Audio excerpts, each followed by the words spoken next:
जय श्री कृष्ण दोस्तों। तो आज हमारी भारत के इतिहास की तृतीय क्लास होने वाली है।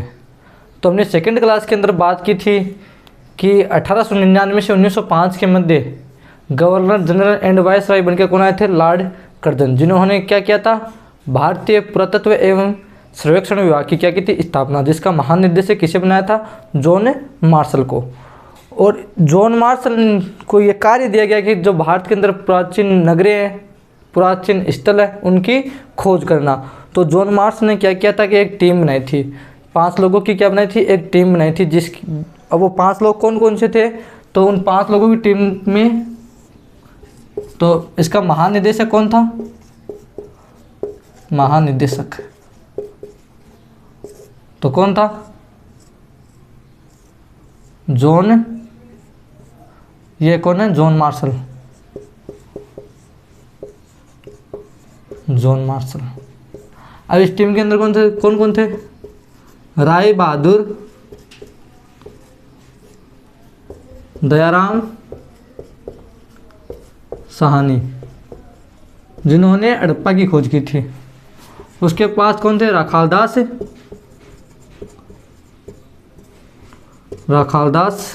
बनर्जी।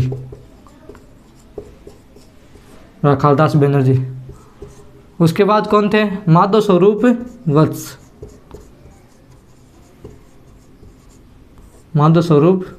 वत्स। और चौथा का नाम क्या था? अर्नेस्ट मेके। और जो अंतिम व्यक्ति इस टीम के अंदर शामिल थे उनका नाम क्या था? Martin Hiller. तो जॉन मार्शल के निर्देशन के अंदर ये टीम बनाई गई थी जिसने भारत के अंदर प्राचीन नगरों की खोज की थी। तो उसके अंदर कौन कौन थे? प्रथम थे राय बहादुर, दयाराम साहनी जी, और दूसरा का नाम क्या था? राखालदास बनर्जी। कौन? राखालदास बनर्जी। और तृतीय की बात करें तो उनका नाम क्या था? माधव स्वरूप वत्स। और चतुर्थ की बात करें तो ये विदेशी खोजकर्ता थे, इनका नाम क्या था? अर्नेस्ट मेके। और 5वें जो व्यक्ति थे उनका नाम क्या था? Martin wheeler. क्या नाम था? Martin wheeler. अब बात करते हैं 1921 के अंदर। किसकी?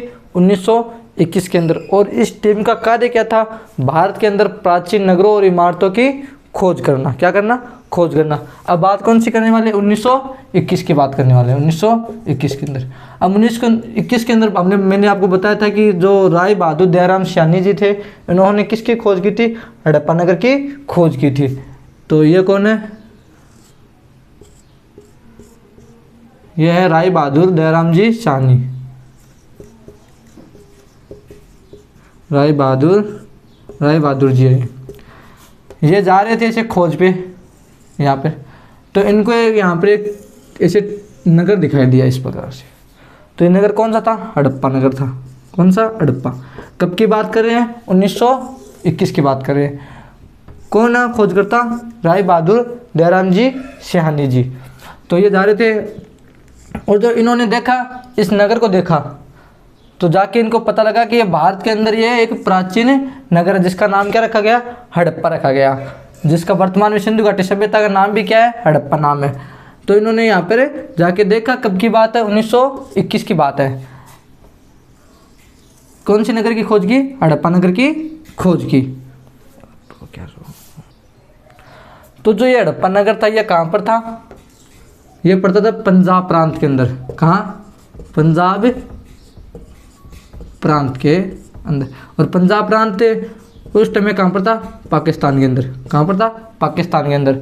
और इस हड़प्पा नगर के सामने से एक नदी गुजरती थी। कौन सी? ये नदी गुजर रही है इस प्रकार से एक नदी गुजर रही है। कौन सी नदी थी? रावी नदी। कौन सी? रावी नदी। तो एग्जाम के अंदर ऐसा प्रश्न पूछा जा सकता है कि हड़प्पा नगर कौन सी नदी के किनारे स्थित है, या कौन सी नदी के किनारे हड़प्पा नगर की खोज की गई? तो कौन सी नदी के किनारे? रावी नदी के किनारे। और बात करें कौन से स्थान पर? तो पंजाब प्रांत का एक जिला है। क्या है? जिला, जिसका नाम क्या था? माउंट गोमरी। और वर्तमान में क्या है इसका नाम? साहिवाल, साहिवाल। ठीक है, तो हमने बात की कि 1921 के अंदर भारत के अंदर जो प्रथम प्राचीन स्थल की खोज की गई वो कौन सा था? हड़प्पा था। कौन सा? हड़प्पा। कहाँ पर की गई? पंजाब प्रांत। पंजाब प्रांत कहाँ पड़ता है? पाकिस्तान के अंदर। और पंजाब प्रांत का एक जिला है कौन सा? मोंटगोमरी। वर्तमान में क्या नाम है इसका? साहिवाल। क्या नाम है? साहिवाल। और कौन सी नदी के किनारे? तो रावी नदी के किनारे। ठीक है, अब ये सारी चीज़ें मैं बोर्ड पे विस्तार से लिख दूंगा आपके सामने। तो 1921 के अंदर राय बहादुर दयाराम साहनी जी ने, राय बहादुर दयाराम साहनी ने पाकिस्तान, कहाँ पर? पाकिस्तान। पाकिस्तान का कौन सा जिला? मोंटगोमरी जिला।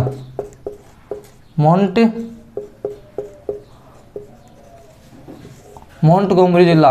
और वर्तमान में क्या नाम है इसका? साहिवाल। साहिवाल में किसकी खोज की? हड़प्पा की। हड़प्पा नगर की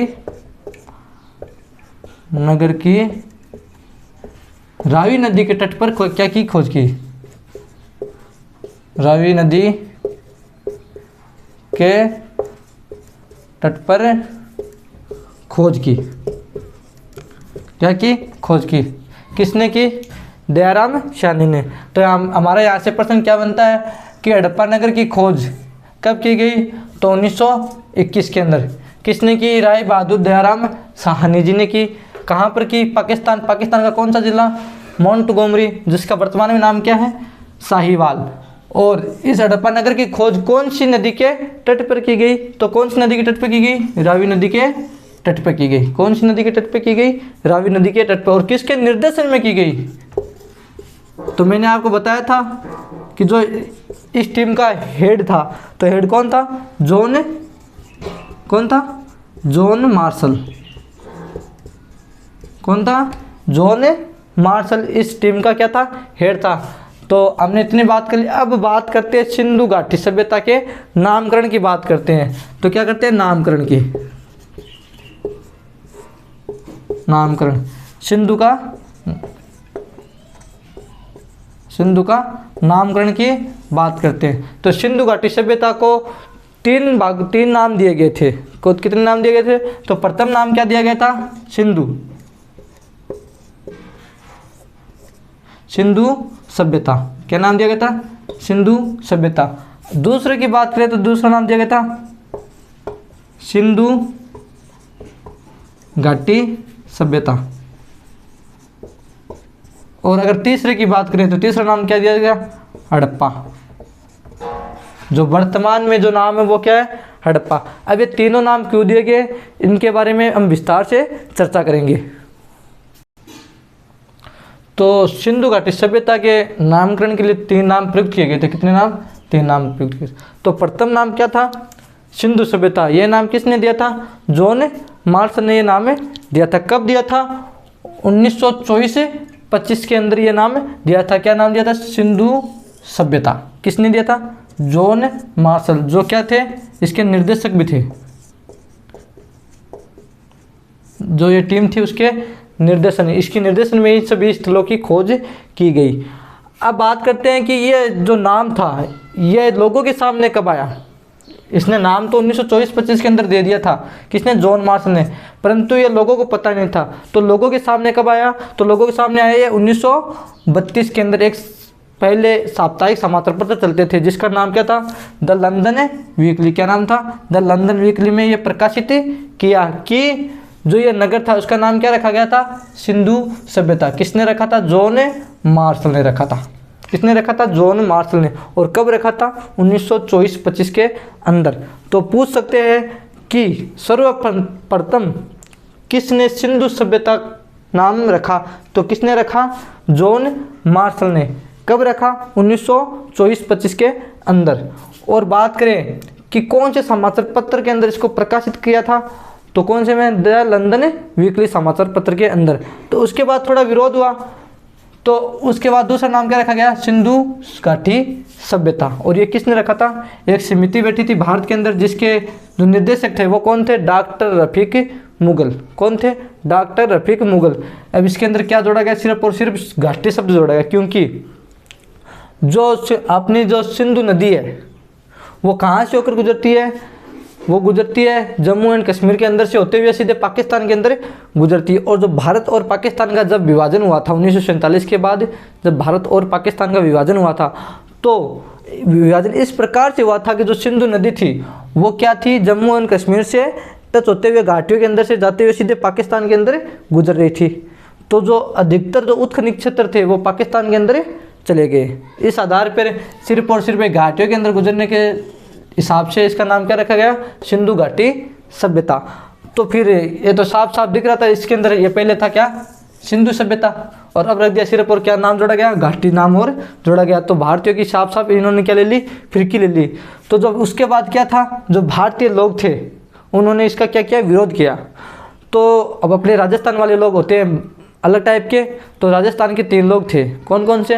एक तो बिक्के थापड़ और बीबी लाल, और एक आदमी और थे। तो इन्होंने क्या किया कि राजस्थान के अंदर और प्राचीन नगरों की खोज की। तो यहाँ पर उनको जैसे कालीबंगा की इन्होंने क्या की? खोज की। इन्होंने कालीबंगा की राजस्थान के अंदर खोज की। ऐसे धीरे धीरे उसके बाद यूपी के अंदर, गुजरात के अंदर, एमपी के अंदर बहुत से ऐसे क्षेत्र मिले। तो अंत में जब देखा गया तो भारत के अंदर खोजों की अगर बात की जाए तो भारत के अंदर सर्वाधिक स्थल प्राप्त हुए। इसलिए इसका नाम क्या रखा गया? उसके बाद हड़प्पा नाम रखा गया। क्या नाम रखा गया? हड़प्पा, जो वर्तमान प्रचलित नाम भी है। और हमने पहले जाना था कि 1921 के अंदर राय बहादुर दयाराम सैनी ने इसकी खोज की सर्वप्रथम। और प्रथम उत्खनिज क्षेत्र कौन सा है? हड़प्पा। कौन सा? प्रथम उत्खनिज क्षेत्र हड़प्पा है, जिसकी खोज किसने की थी? राय बहादुर दयाराम सैनी ने की थी। और अगर बात करें कि सिंधु सभ्यता का वर्तमान प्रचलित नाम क्या है, तो क्या नाम है? हड़प्पा नाम है। ठीक है, हड़प्पा सभ्यता। अब मैंने आपको बता दिया था कि प्रथम नाम क्या था? सिंधु सभ्यता। किसने दिया था? जॉन मार्शल ने। कब दिया था? 1924-25 के अंदर। और इसको प्रथम बार लोगों के सामने कब लाया था? तो एक पहले साप्ताहिक समाचार पत्र चलते थे जिसका नाम क्या था? The London weekly. तो कब लाया था? 1932 के अंदर ये सबके सामने आया था। उसके बाद डॉक्टर रफीक मुगल ने इसका नाम क्या रखा? सिंधु घाटी सभ्यता। तो भारतीय लोगों ने इसका क्या किया? विरोध किया। तो फिर इसका नाम क्या रखा गया? हड़प्पा। क्यों रखा गया? क्योंकि ये प्रथम उत्खनिज क्षेत्र था। इसी आधार पर इसका नाम क्या रखा गया? हड़प्पा क्षेत्र। और कालीबंगा कहाँ पड़ता है? कालीबंगा की खोज की गई कहाँ पर? यह हनुमानगढ़ के अंदर पड़ता है। कहाँ पड़ता है? हनुमान। जिसका अर्थ क्या होता है? काली चूड़िया। काली चूड़िया। तो डॉक्टर दशरथ शर्मा ने इसको क्या कहा है कि सिंधु घाटी सभ्यता की जो तीसरी राजधानी है वो किसे बताया? कालीबंगा। किसने कहा है? डॉक्टर दशरथ शर्मा ने। क्या कहा कि कालीबंगा सिंधु घाटी सभ्यता की तीसरी राजधानी है। प्रथम और द्वितीय की बात हम आगे करने वाले वो राखीगढ़ी और धौलावीरा की बात है, जो प्रथम और द्वितीय राजधानी थी। और तीसरी राजधानी कौन सी है? कालीबंगा। अब बात करें कि सिंधु घाटी सभ्यता का विस्तार कहाँ था। विस्तार की बात करते हैं तो क्या है? विस्तार। तो जो सिंधु घाटी सभ्यता का विस्तार था वो कहाँ पर था? भारत, पाकिस्तान, और कहाँ पर था? अफगानिस्तान। अफगान। कहाँ पर था? अफगान के अंदर। अब बात करें कि सर्वाधिक विस्तार कहाँ पर था? सर्वाधिक विस्तार। तो सर्वाधिक विस्तार कहाँ पर था? भारत के अंदर। और सर्वाधिक स्थलों की खोज कहाँ की? सर्वाधिक स्थल। तो सर्वाधिक स्थल भी कहाँ पर थे? भारत के अंदर। और सबसे कम स्थल कहाँ प्राप्त हुए? तो ये कहाँ प्राप्त हुए? अफगान के अंदर सबसे कम स्थल प्राप्त हुए। सबसे कम स्थल। और भारत के अंदर अगर बात करें कि सर्वाधिक स्थल कहाँ से प्राप्त हुए, तो सर्वाधिक स्थल कहाँ से प्राप्त हुए? गुजरात के अंदर से। लगभग 300 स्थल यहाँ से प्राप्त हुए। कितने?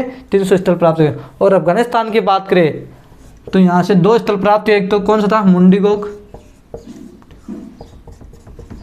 और दूसरा कौन सा था? सोतगोई। सोतगोई। तो ये 2 स्थल अफगानिस्तान से। तो एग्जाम के अंदर ऐसा प्रश्न पूछा जा सकता है कि सिंधु घाटी सभ्यता के सर्वाधिक स्थल कहाँ से मिले? तो कहाँ से मिले? भारत से। कहाँ से मिले? भारत से। और सबसे कम स्थल कहाँ से प्राप्त हुए? तो कहाँ से प्राप्त हुए? अफगानिस्तान से। अफगानिस्तान से कौन कौन से स्थल प्राप्त हुए? तो कौन सा? मुंडीगोक और सोतगोई। कौन सा? मुंडीगोक और सोतगोई। और भारत के अंदर सर्वाधिक विस्तार, भारत के अंदर और सर्वाधिक स्थलों की खोज भी कहाँ पर की गई? भारत के अंदर। और भारत के अंदर कौन से स्थान पर की गई? तो वो था गुजरात के अंदर। गुजरात के अंदर कितने स्थलों की खोज की गई? तो लगभग 300 स्थल यहाँ पर प्राप्त हुए।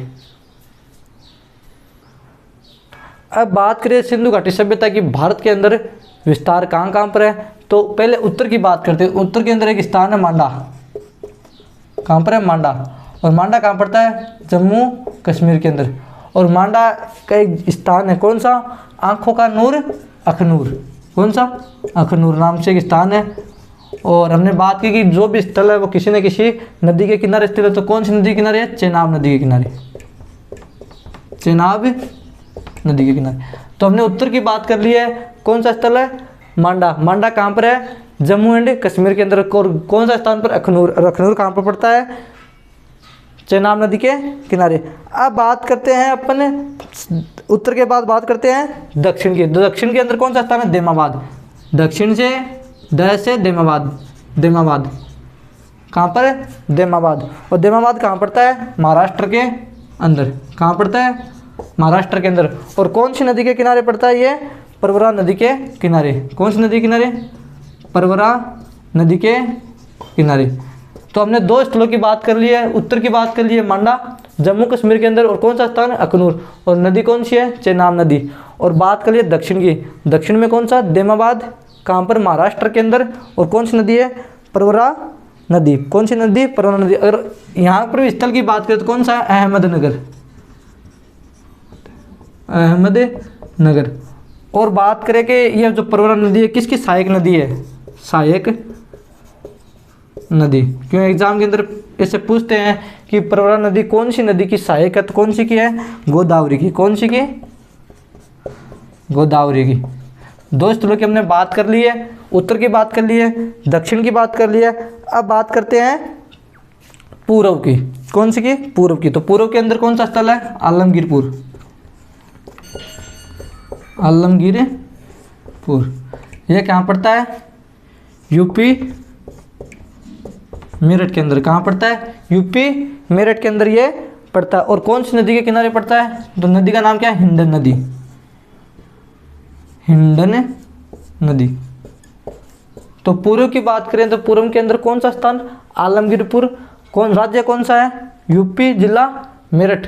और कौन सी नदी के किनारे? हिंडन नदी के किनारे। अब बात करते हैं पश्चिम भाग की। तो पश्चिम भाग के अंदर अगर बात करें तो यहाँ पर आता है बलूचिस्तान। कौन सा स्थान आता है?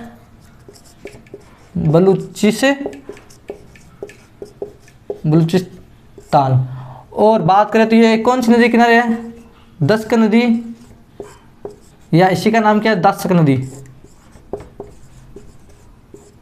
दास्क नदी। कौन सी नदी? दस्क नदी या दास्क नदी के किनारे स्थित है।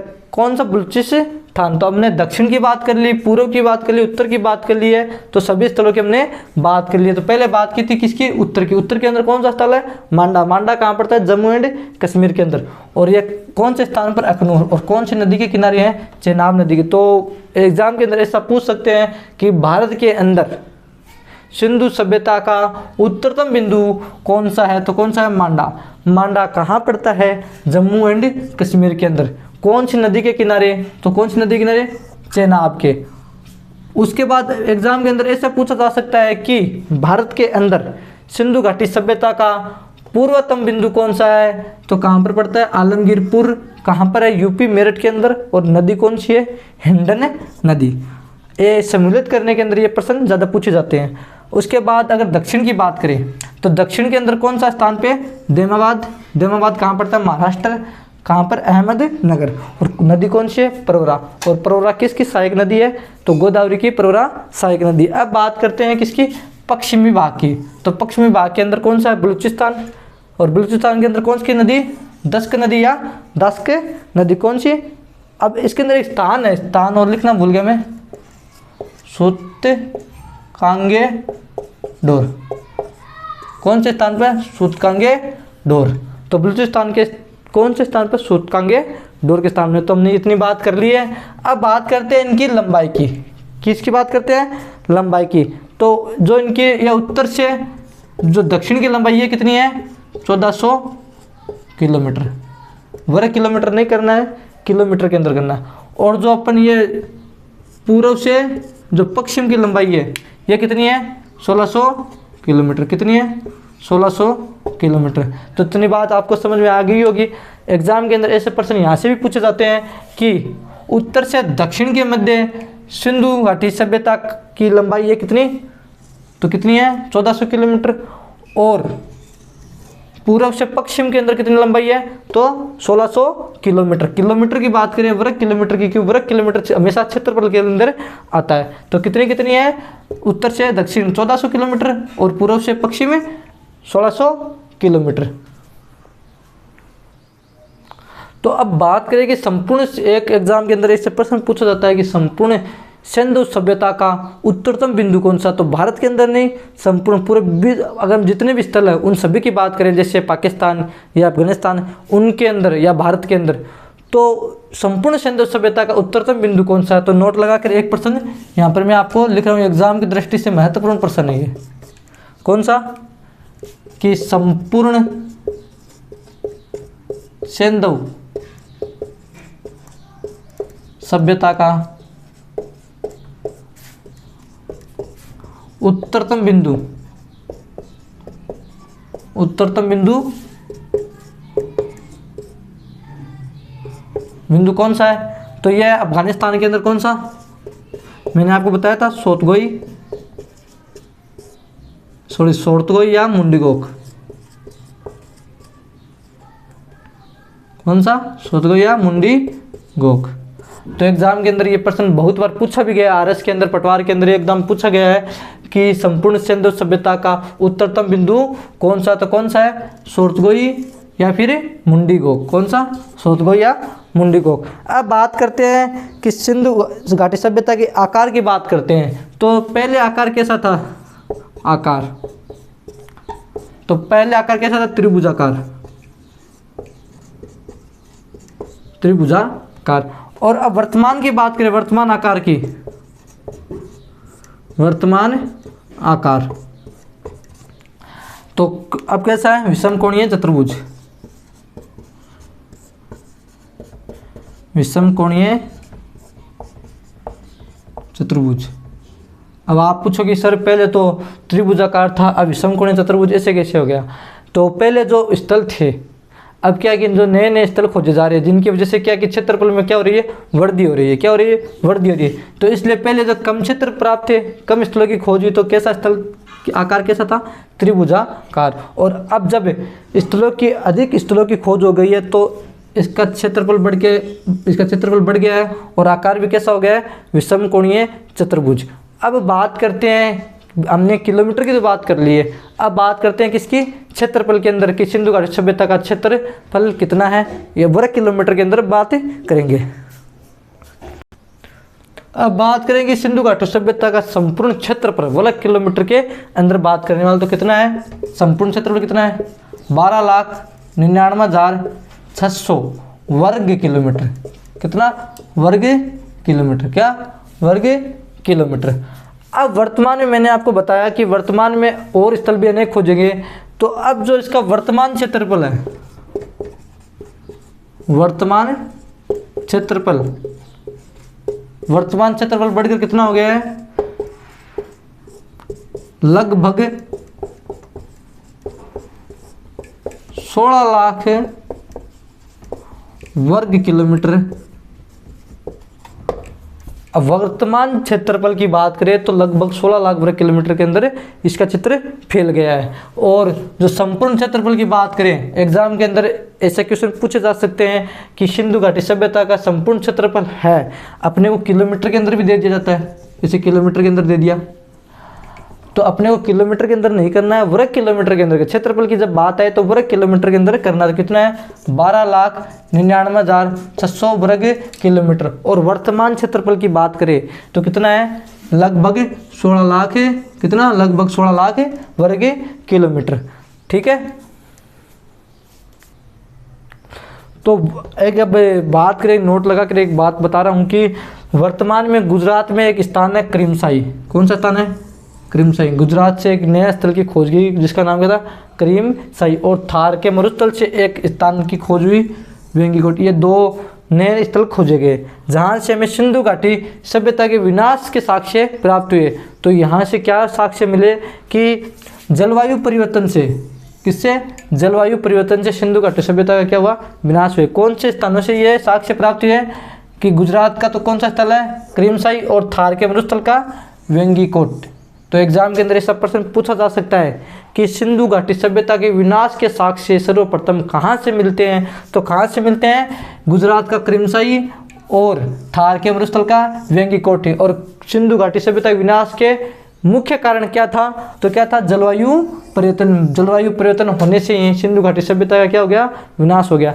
तो हमने सिंधु घाटी सभ्यता के स्थलों की बात की, हड़प्पा की खोज किसने की, और जो जॉन मार्शल के निर्देशन में कौन सी समिति बनाई गई, इसके अंदर कौन कौन से व्यक्ति शामिल थे, और हमने सिंधु घाटी सभ्यता के विस्तार की बात कर ली कि भारत, पाकिस्तान और अफगानिस्तान सर्वाधिक विस्तार कहाँ पर था, सर्वाधिक कम विस्तार कहाँ पर था, सर्वाधिक स्थान भारत के अंदर कहाँ से मिले, उत्तर दक्षिण पूर्व पश्चिम के अंदर कौन कौन से स्थान पर कौन कौन से स्थान प्राप्त हुए। तो ये सभी बातें हमने कर ली है। ठीक है, जय श्री कृष्णा दोस्तों, धन्यवाद।